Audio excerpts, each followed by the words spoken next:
coming to the next speaker. His name is Boujon.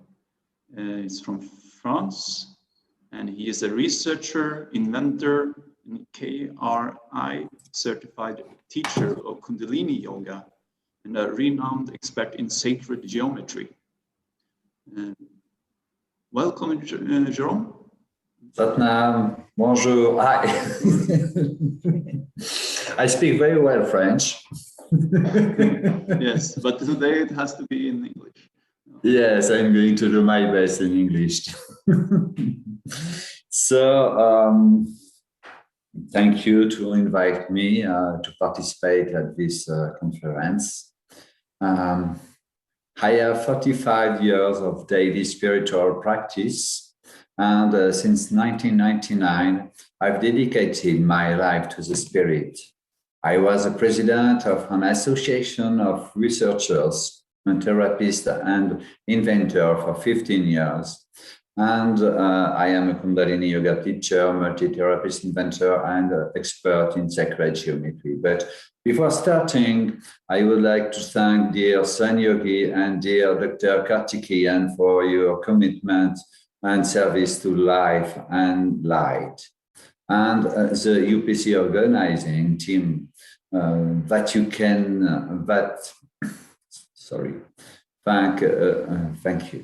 very much.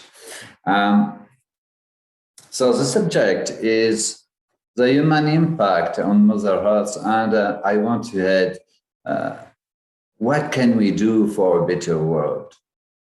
Today, we are forced to see that the impact on our civilization has disrupted completely the ecosystem of Mother Earth.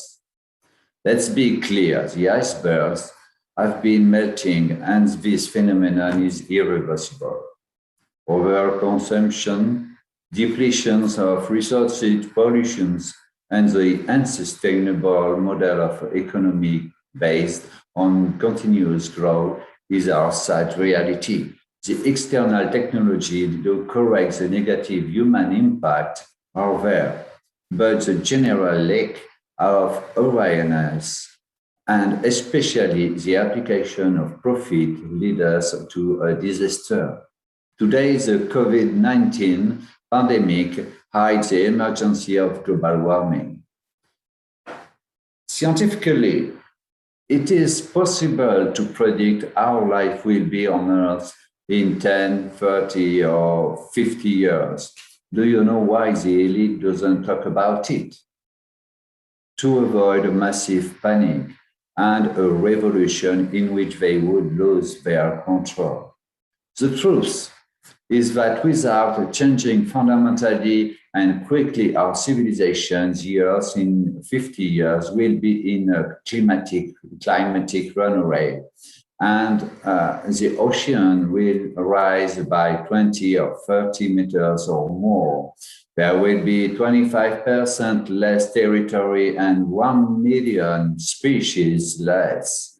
2.5 billion people will 2.5 billion people will become climate refugees. How do you think our elites will manage this situation?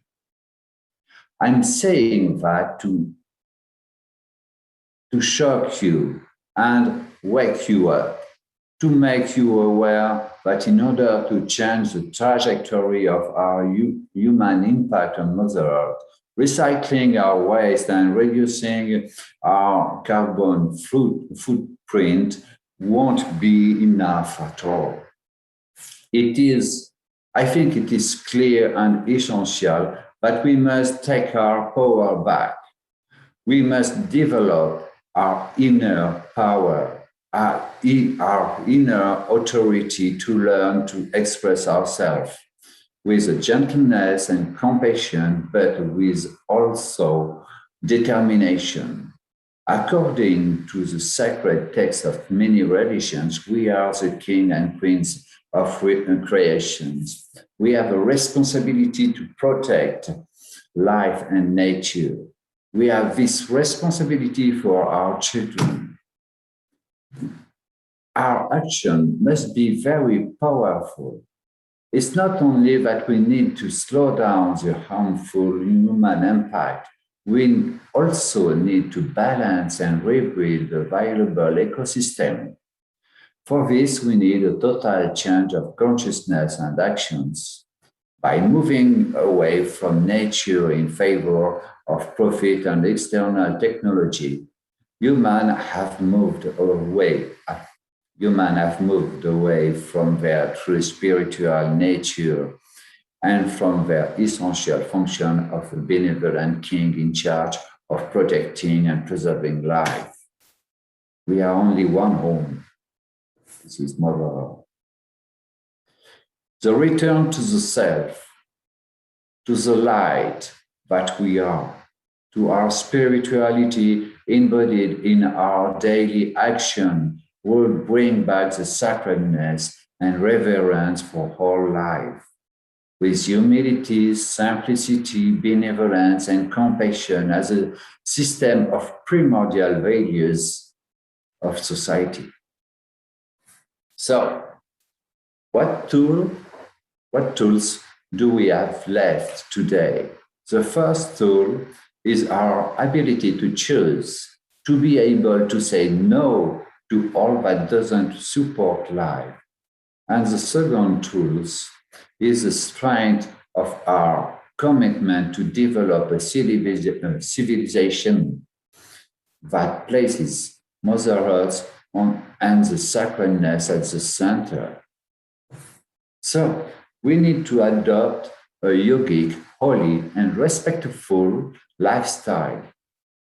That is to say, to become vegetarian, to develop a powerful and daily spiritual practices like a Kundalini yoga, Sun yoga, the meditation, which help us reconnect us with our divinity. Embody the self, cleanse the mind of false need, and come back to the essential, to the sacredness in us. From here, we can rediscover sacred knowledge, initiation, and the basic laws of life. I was fortunate enough that on my path, I discovered sacred geometry.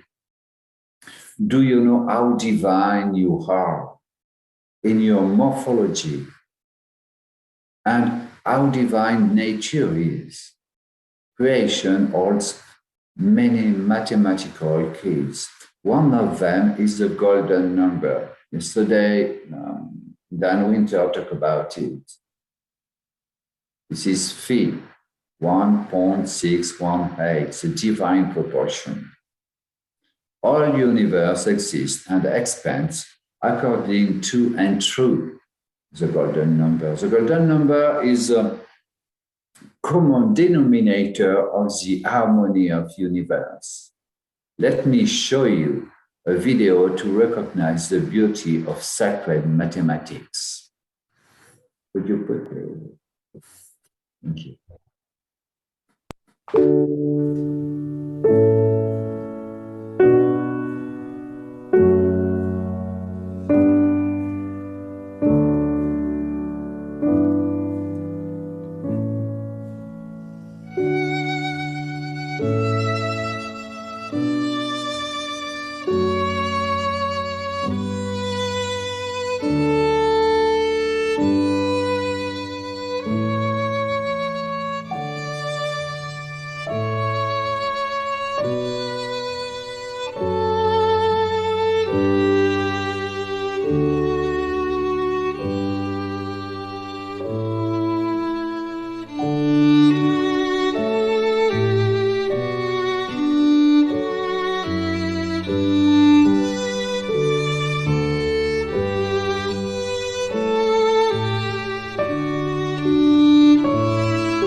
This is the perfection of the life.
It's very, very amazing, isn't it?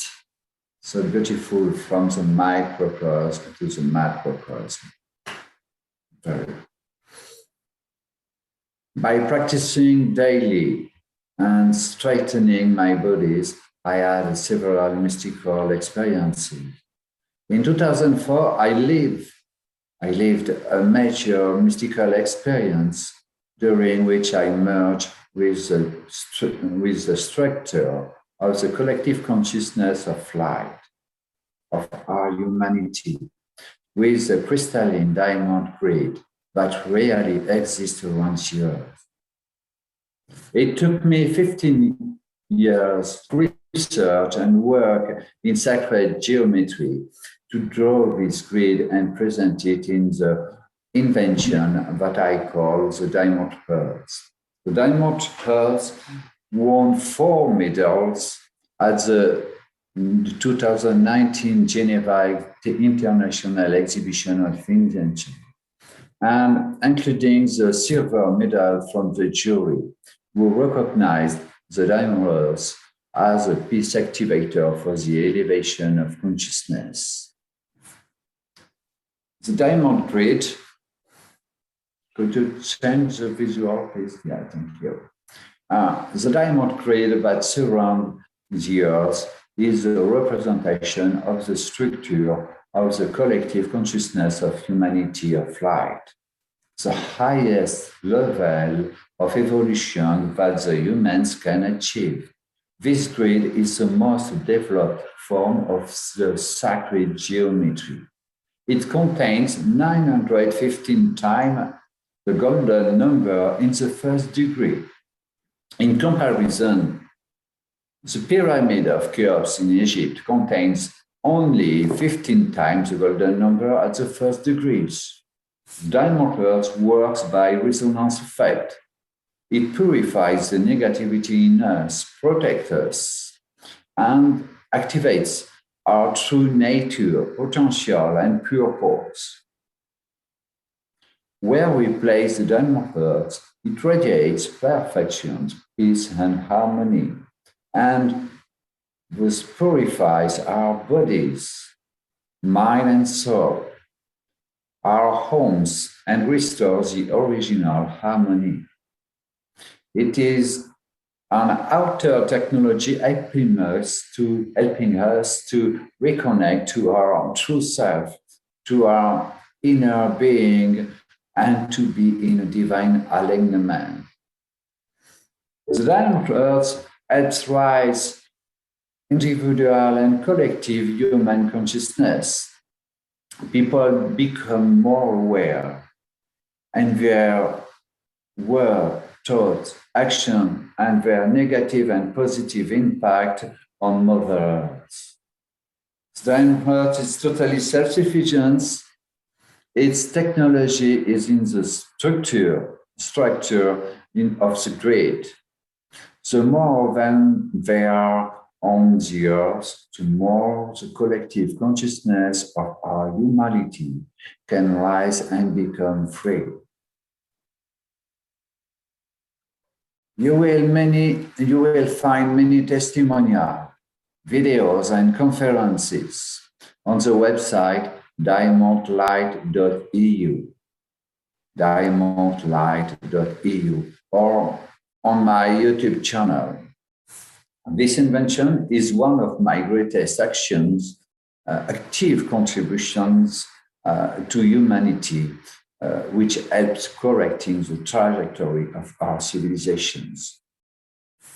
Because this correction starts by the earth and our spiritual practice that is occurring in the mind and in our action of daily actions. Today's human impact, to conclude, today's human impact on Mother Earth is very catastrophic for life.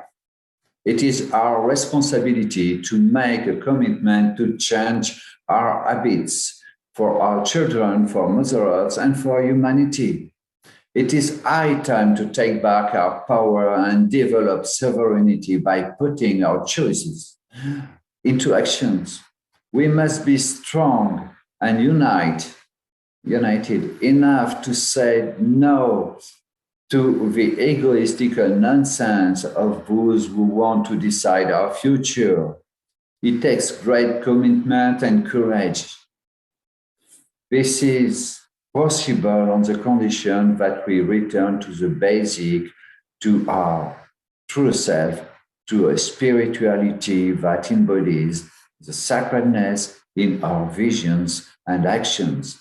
In fact, I have a lot of hope for the future because humanity has always knows, has always known how to meet the greatest challenges when she's up against a wall. There is a lot of awareness in this time, a lot of light everywhere today.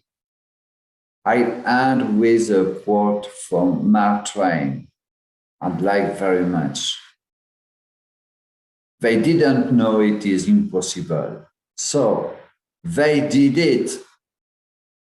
Thank you very much. Thank you for listening. Thank you for everything you do to inspire and build a better world, more holy and respectful of living. Thank you, Boujon team. Yeah. Thank you, Boujon. Very nice.